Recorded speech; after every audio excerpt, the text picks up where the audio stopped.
안녕하세요. 콘스탄트 김의 티스와 함께 돈 버는 아카데미. 이번 시간에는요, 돈 버는 중이요. 5천만 원의 위력은 어느 정도일까? 5천만 원의 위력에 대해서 말씀 나누도록 하겠습니다.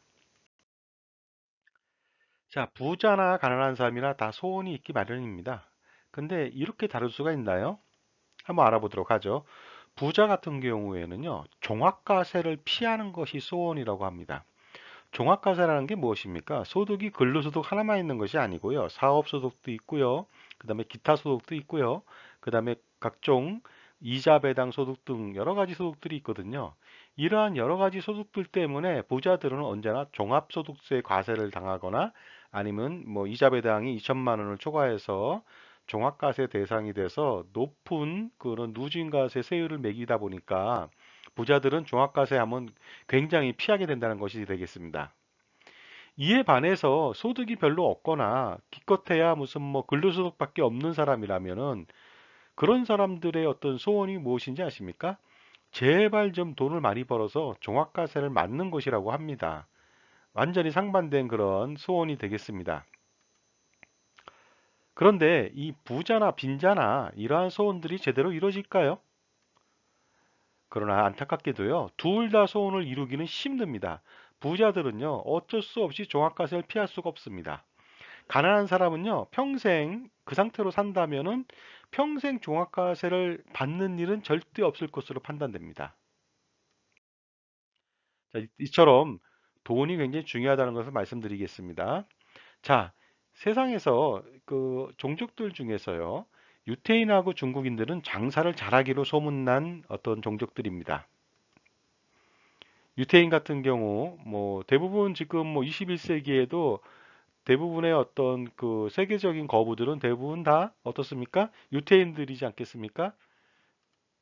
그리고 중국의 상인들도 엄청나게 돈을 잘 버는 사람들로 알려져 있습니다. 근데 이 둘의 차이가 좀 있습니다. 유태인 같은 경우에는 주로 금융 쪽에서 성공하는 사례가 많고요. 그 다음에 중국인 같은 경우에는 요식업 관련돼서 성공하는 경우가 많이 있습니다. 이 둘의 좀 차이는 있지만 결과적으로 어떻습니까? 둘 다 부를 이루는 데는 아주 도가 섰다고 볼 수가 있게 되겠습니다. 그런데 우리가 이걸 생각해 보셔야 돼요. 모든 산업의 생태계 중에서 가장 최상위 자리, 최상위 포식자라고 할 수 있는 산업은 무엇일까요? 아마 생각들 해보셨습니까? 제조업이 될까요? 뭐 IT나 뭐 이런 쪽 개발하는? 아니면 무슨 서비스업이 될까요? 산업 생태계의 가장 최고봉에 있는 최고의 포식자라고 할 수 있는 것은요. 제가 보기에는 바로 이것입니다. 바로 금융이 되겠습니다. 금융이 최고위를 차지할 수밖에 없는 것은 무엇이냐면요. 금융으로, 결국 돈으로 사지 못하는 기업은 아무것도 없습니다. 삼성전자가 훌륭하고 애플이 훌륭하다 하더라도 그 기술이 뛰어날 수는 있으나 돈으로 그 주식을 살 수가 있거든요. 그럼 최대한 많이 산다면 지배를 할 수가 있게 되겠죠. 따라서 유태인이 세계의 그 경제 대통령을 배출하고 세계의 금융을 좌지우지하는 것은 왜 그러냐? 금융 쪽에 탁월한 어떤 능력을 발휘했기 때문이라고 볼 수가 있을 것 같습니다. 유태인 정신을 흔히들 키부츠 정신이라고 합니다. 키부츠라고 하는 것은 협동 정신이거든요. 서로 힘을 합쳐서 도와준다는 뜻이 되겠습니다. 각자 도생이라고 하는 말에 대비해서 굉장히 뭐 끈끈한 정으로 뭉쳐서 굉장히 큰 힘을 파워를 자랑할 수가 있는 정신이 바로 키부츠 정신이 아닌가 생각합니다. 키부츠 정신이 가장 잘 드러낸 것이 바로 이것입니다. 바미츠바라고 하는 것인데요. 바미츠바는 무엇이냐? 유태인의 성인식의 일종이 되겠습니다.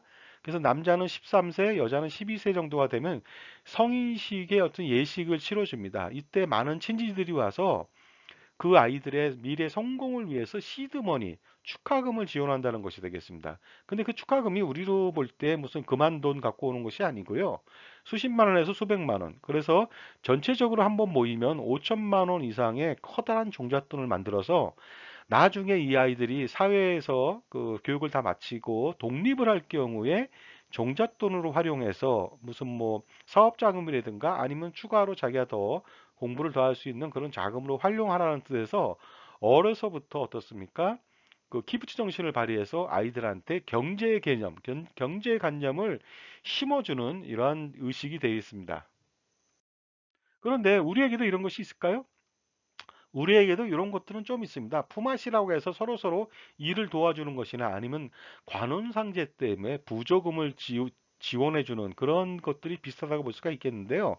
근데 보면은 부조금이라고 해봤자 만약에 결혼을 한다 그러면 좀 너무 늦게 지원하죠. 그래서 뭐 부조금도 뭐 3만 원, 5만 원, 10만 원 정도 선에서 그칩니다. 이웃 나라인 일본 같은 경우는 결혼 축가금이요 보통 적어도 30에서 50 아니면 수백만 원 정도가 되거든요. 물론 아무나 오지도 못합니다. 초대받은 사람만 오는데 결국 뭐냐면은 우리에게는 어려서부터 그 종잣돈을 만들 수 있는 기회가 그다지 많지 않습니다. 뭐 기껏해야 돌잔치 정도에서 뭐 돌반지 정도 주는 정도 수준 아니면 뭐 입학이라든가 졸업이라든가 이랬을 때 축하금 주는 정도 수준밖에 안 되거든요. 그리고 가장 많이 돈을 받을 수 있는 것은 바로 결혼식 때인데요. 그때는 축하금 자체가 이제 부조금이 되겠죠. 너무 늦게 받는다는 것이 문제가 될 수가 있고 금액도 그다지 크지가 않습니다. 그래서 결국은 우리에게도 키부츠 정신이 있습니다만은 어린이들한테 어떻습니까? 그 미래의 경제 관념과 개념을 심어주기에는 너무 미약하기 짝이 없을 정도로 적다는 것이 되겠습니다.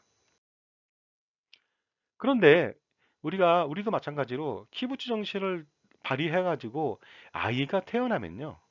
친지들이 좀 부조 좀 했으면 좋겠습니다. 그래서 품앗이 부조라고 말씀을 드릴 수가 있습니다. 이건 뭐 제가 명명한 것인데요. 결국은 가까운 친지들이 아이가 태어나면 돈을 좀 걷어가지고요. 좀 금액이 좀 크죠? 그래서 진짜 5천만 원 정도를 만들어 주는 것입니다. 이렇게 한다면 아이들한테 종잣돈을 만들어 줄 수가 있습니다. 그 다음에 유태인의 그 바미츠바라고 해서 남자 13살, 여자 12살, 그거보다 훨씬 더 빨리 그 종잣돈을 만들 수 있는 그런 계기가 될 수가 있다는 것이 되겠습니다. 만약에 말입니다. 5천만 원을 이렇게 만드는데 만약에 그런 어떤 품앗이 부조가 안 된다. 친척도 별로 없고 친척들도 그렇게 줄 만한 여유가 없다. 그렇게 된다면 어쩔 수 없이요. 자녀가 출생한다면은 직계 존속들이 내주면 되겠죠.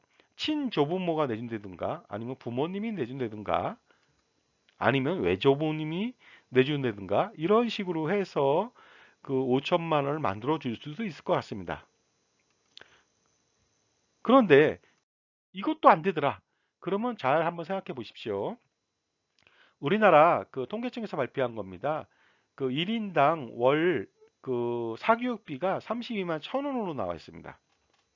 이 금액이 맞는지는 잘 모르겠습니다만은 32만 1,000원이면요. 연으로 따진다면요. 그 380만 원 정도 선이 될 것이고요. 그 유치원부터 그 고등학교 때까지 약 16년 동안 쓴다게 사교육비로 들어가는 비용은 6,164만 원 정도가 됩니다.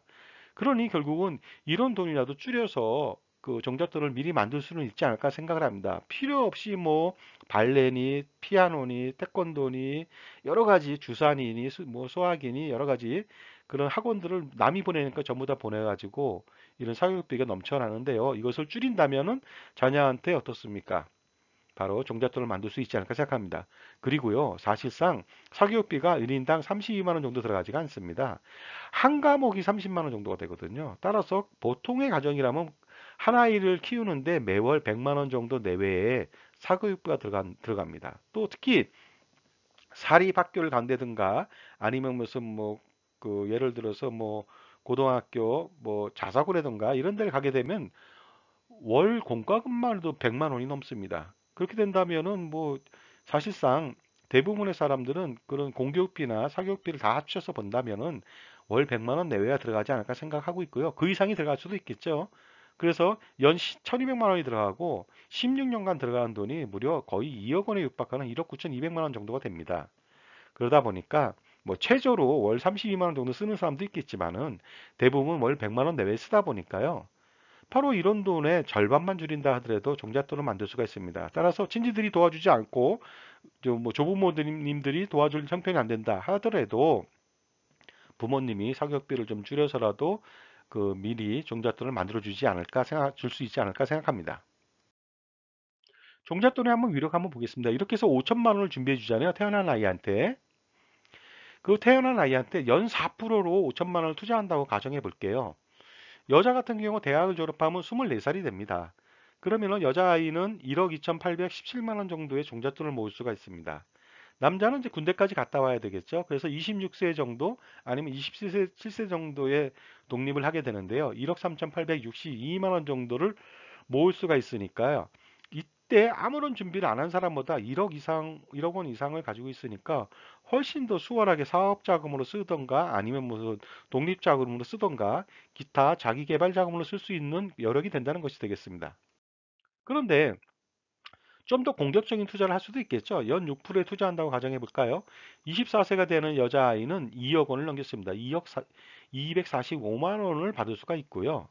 그 남자아이 같은 경우는 26세에 2억 2,747만 원 정도를 모을 수가 있습니다. 결국 이것이 엄청난 그 종잣돈의 위력을 발휘할 수가 있지 않을까 생각합니다. 어차피 5천만 원 태어나자마자 받다 보니까 5천만 원 당장 쓸 일이 없습니다. 그렇죠? 그러다 보니까 장기 투자할 수 있고요. 이것을 뭐 주식 같은 데 투자를 한다 했을 때 연 8% 투자한다고 가정해 보면 24세 여자는요, 무려 3억 1,706만 원 정도를 모을 수가 있습니다.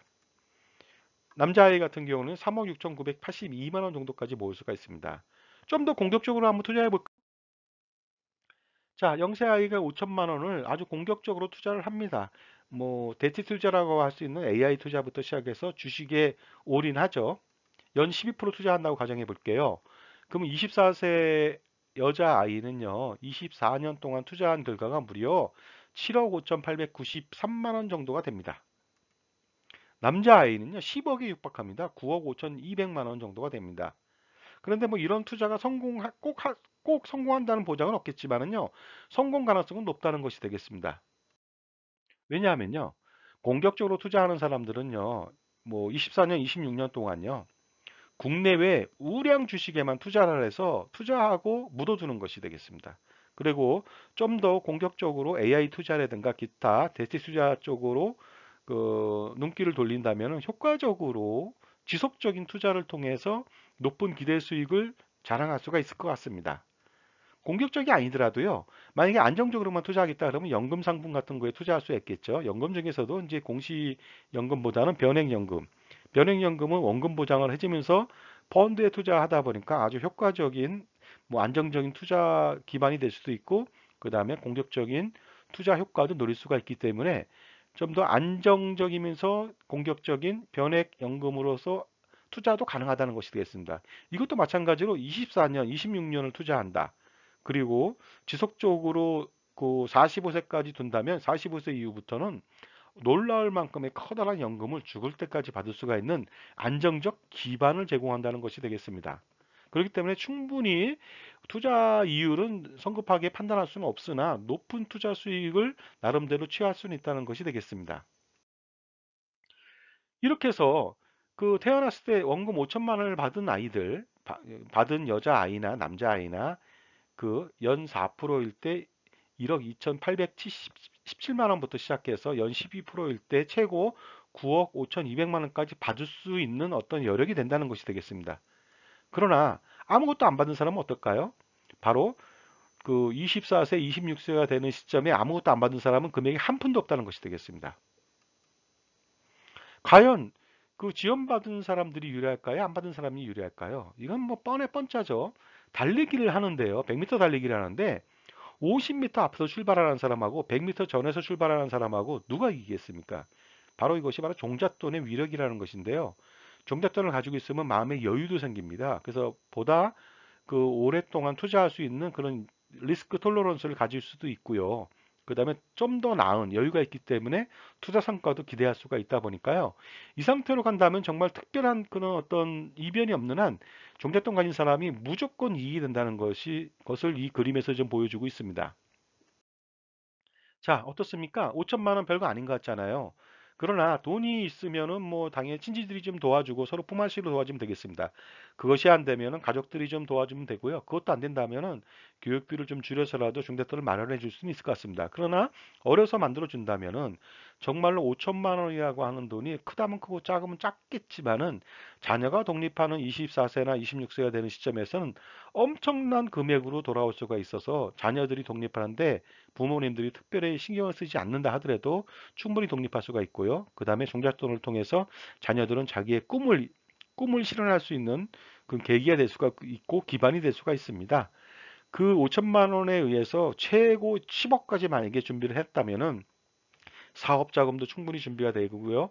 자기의 꿈을 실현할 수 있는 여러 가지 일들을 자기 마음대로 정말로 실현할 수 있는 그런 좋은 계기가 될 수 있으리라 판단됩니다.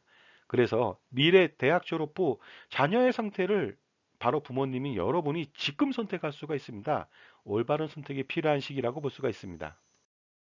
감사합니다. 지금까지 어려서 받은 5천만 원 종잣돈의 위력에 대해서 말씀 나눴습니다. 감사합니다.